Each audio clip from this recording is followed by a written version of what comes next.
Hello friends, welcome to the nursing notes YouTube channel. आज का हमारा टॉपिक है एथलेक्टियासिस।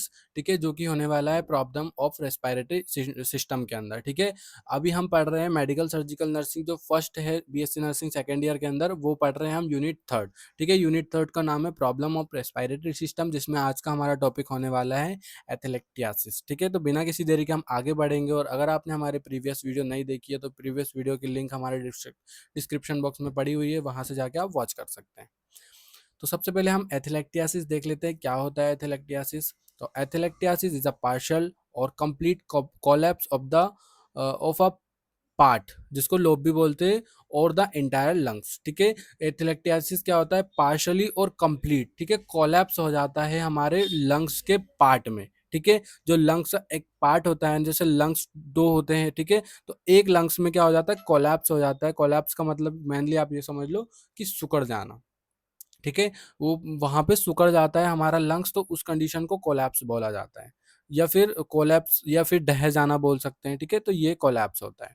देन हमारे जो इंटायर लंग्स होता है, लंग्स के अंदर जो होता है ना, वहां पे ये होता है, रिजल्टिंग इन रिड्यूस और एब्सेंस गैस एक्सचेंज। ठीक है, क्यों होता है, देखो जब हमारा जो लंग्स है, अगर उसके पास गैस नहीं पहुंच पाएगी या फिर हवा नहीं पहुंच पाएगी, तो वो क्या धीरे धीरे सिकुड़ता जाएगा। तो उसी कंडीशन में ये होता है। अब क्यों ऐसा होता है कि हवा नहीं जा रही है, देखो बहुत सारी कंडीशन कोज हो सकती है। जैसे कि हम मान सकते हैं कि वहां पे कोई मतलब गैस अच्छे से जा ही नहीं पा रही है, हवा जा ही नहीं पा रही है, या तो वहां से लीकेज हो रही है हवा, तो वो क्या हमारे एब्डो मतलब बाहर निकल रही है, लंग्स में नहीं जा रही है, लंग्स से बाहर ही निकल रही है। तो उस कंडीशन में भी ऐसा हो सकता है।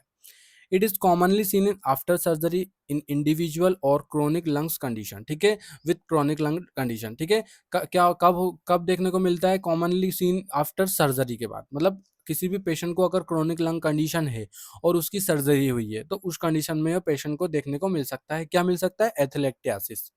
It is not a disease but condition of sign of an underline issues. ठीक है, ये कोई डिसीज नहीं है, सिर्फ ये एक अंडरलाइन जो इश्यूज है उसका एक साइन है, मतलब ये देखने को मिल सकता है। ठीक है, तो इसकी सर्जरी वगैरह होती है, मैं आपको सब कुछ आगे बताऊंगा। तो ये हमारा इंट्रोडक्शन हो गया। ठीक है, आप समझ गए होंगे एथलेक्टियासिस क्या होता है। पार्शली और कंप्लीटली कोलैप्स हो जाता है हमारे किसी भी लोब का, किसी भी पार्ट का हमारे लंग्स के अंदर। ठीक है,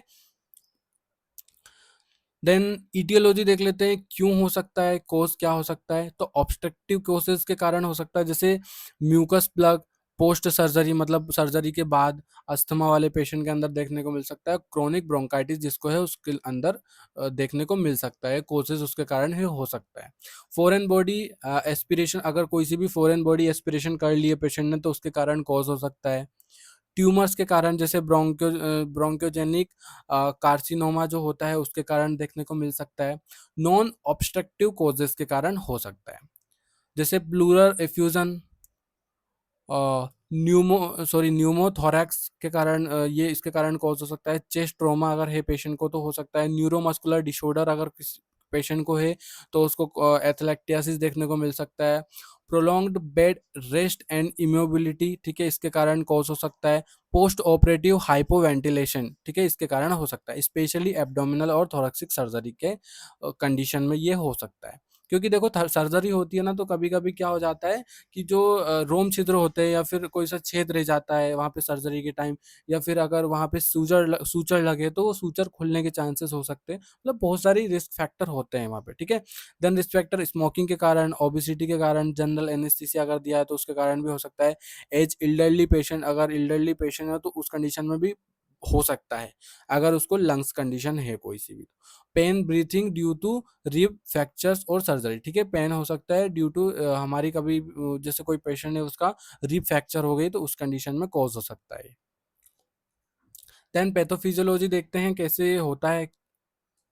तो सबसे पहले क्या, obstruction of bronchus, air can not reach alveoli. ठीक है, हमारा जो लंग्स है वो ऑब्स्ट्रक्ट हो जाता है, मतलब सिकुड़ जाता है, जिसके कारण क्या, एल्वोलाई तक एयर नहीं जा पाती, जिससे air already in the alveoli and absorb in blood stream into blood stream. ठीक है, पहले से ही जो एल्वोलाई के अंदर जो एयर है वो ऑब्जर्व हो जाएगी ब्लड स्ट्रीम के अंदर। Alveoli collapse due to loss of air and surfactant function, ठीक है, क्या लॉस ऑफ एयर, वहां पे देखो एल्वोलाई के पास अगर नहीं जा रही है, एल्वोलाई कोलैप्स हो गई है या फिर लंग्स कोई सा भी पार्ट कोलैप्स हो गया, लोब कोई सा भी कोलैप्स हो गया, तो उसमें क्या वहां तक एयर नहीं जा पाती, जिसके कारण क्या हमारा जो फंक्शन है, जो लंग्स का जो फंक्शन है वो एबनॉर्मल हो जाता है।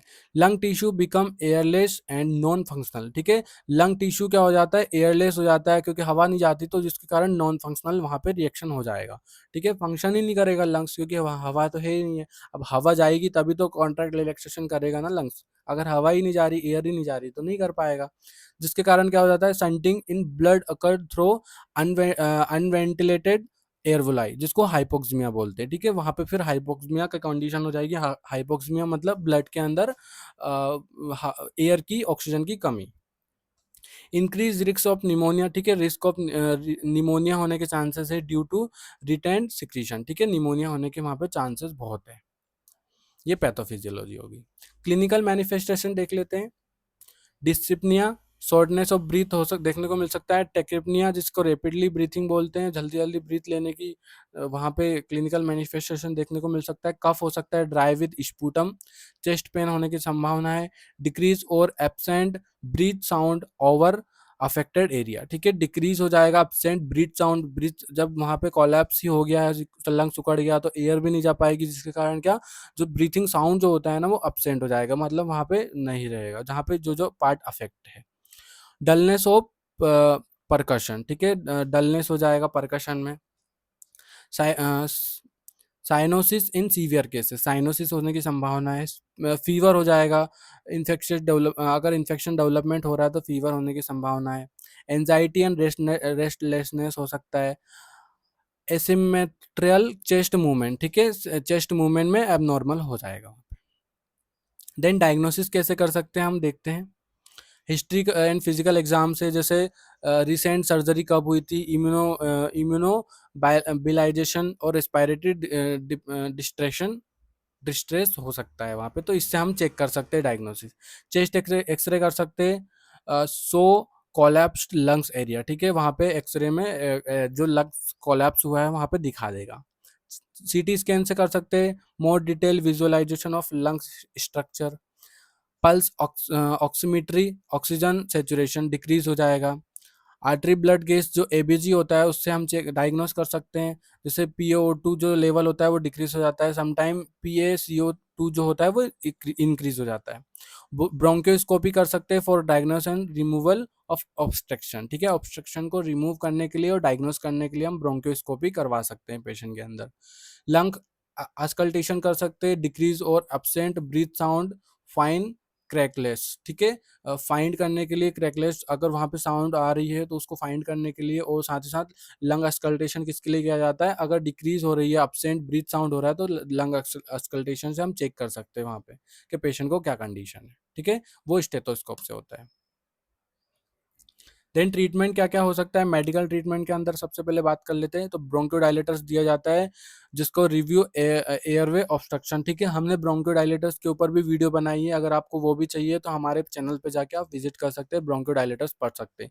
म्यूकोलाइटिक्स की भी हमने बनाई है, इसमें म्यूकोलाइटिक्स क्या हो सकता है, help loose and remove mucus, mucus को रिमूव करने के लिए। इनहेल्ड कॉर्टिकोस्टेरॉइड तो रिड्यूस इन्फ्लामेशन के लिए।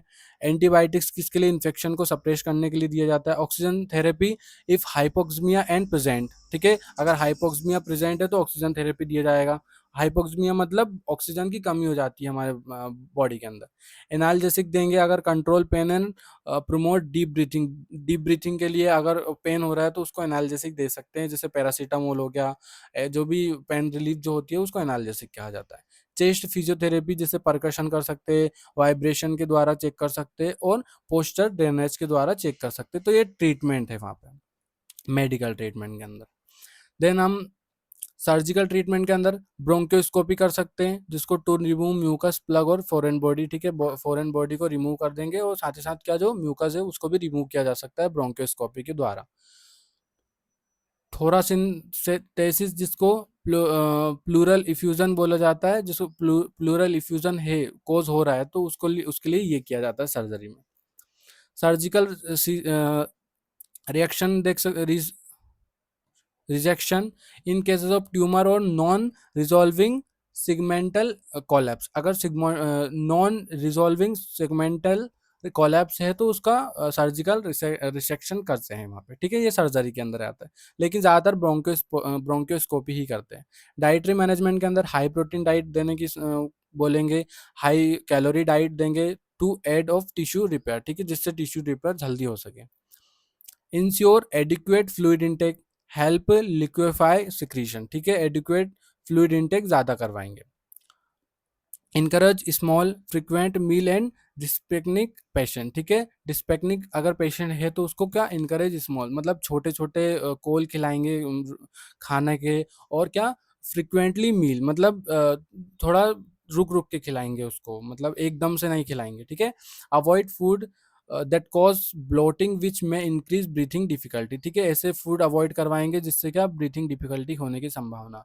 न्यूट्रिशनल सप्लीमेंट्स फॉर मालनरिशमेंट और एल्डरली पेशेंट, ठीक है, न्यूट्रिशनल सप्लीमेंट्स देंगे मालनरिशमेंट पेशेंट को और एल्डरली जो पेशेंट होते हैं उनको। देन नर्सिंग मैनेजमेंट के अंदर क्या आता है, असिस्मेंट और नर्सिंग इंटरेक्शन। असिस्मेंट किस किस का करेंगे, रेस्पिरेटरी रेट एंड इफोर्ट्स का, ब्रीथिंग साउंड का असिस्मेंट करेंगे, ऑक्सीजन सेचुरेशन का असिस्मेंट करेंगे, लेवल ऑफ कॉन्शियसनेस कैसा है, और पेन असिस्मेंट करेंगे स्पेशली पोस्ट ऑपरेटिव पेशेंट को। नर्सिंग इंटरवेंशन के अंदर कौन कौन सा काम कर सकते हैं, पोजिशन प्रोवाइड कर सकते हैं, हाई फॉलोअर और सेमी फॉलोअर पोजिशन, ठीक है, इंकरेज डीप ब्रीथिंग और कफिंग एक्सरसाइज करवा सकते हैं पेशेंट को हम, ठीक है, ये सारी चीज़ें ज़रूरी है करवाना। देन इंसेंटिव स्पायरोमेट्री, जिसको every 1 to 2 hours will awake, ठीक है, दे सकते हैं। Yearly emulation specially post operative patient को। चेस्ट फिजियोथेरेपी करवा सकते हैं इफ ऑर्डर्ड, पेशेंट अगर डॉक्टर का ऑर्डर है तो चेस्ट फिजियोथेरेपी करवा सकते हैं। Suctioning if patient unstable and clear suction secretion के लिए हम सक्शनिंग करवा सकते हैं। Pain management use analgesic, enable deep breathing. Administration medication as prescribe, monitor ABG and SpO two level, ठीक है, मॉनिटर करते रहना है, और पेशेंट को अगर जो एसपीओ2 लेवल अगर डिक्रीज है तो उसको ऑक्सीजन थेरेपी देना है। हेल्थ एजुकेशन क्या क्या दे सकते हैं पेशेंट को, teach use for incentive spirometer, encourage smoking cessation, ठीक है, पेशेंट को करवाएंगे। Educate about important of mobility and deep breathing post surgery, ठीक है, पोस्ट सर्जरी के बाद डीप ब्रीथिंग लेने की बोलेंगे। Teach sign of respiratory infection on worsening condition, और री इन्फोर्स प्रॉपर हाइड्रेशन करने के लिए बोलेंगे पेशेंट को। तो ये एजुकेशन के अंदर आ गया। तो थैंक यू। अगर आपको ये वीडियो अच्छी लगी हो तो वीडियो को लाइक करके चैनल को सब्सक्राइब जरूर करें और बेल आइकन को जरूर दबाएं, ताकि जो हमारी लेटेस्ट वीडियो आप तक जरूर पहुंचे। अगर आपको कोई भी डाउट है तो हमारे डिस्क्रिप्शन बॉक्स में या फिर आप हमारे कमेंट बॉक्स में पूछ सकते हैं। अगर डाउट है तो आप डिस्क्रिप्शन बॉक्स में जाके डबल से देख सकते हैं यही वीडियो या फिर इससे पहले वाली वीडियो।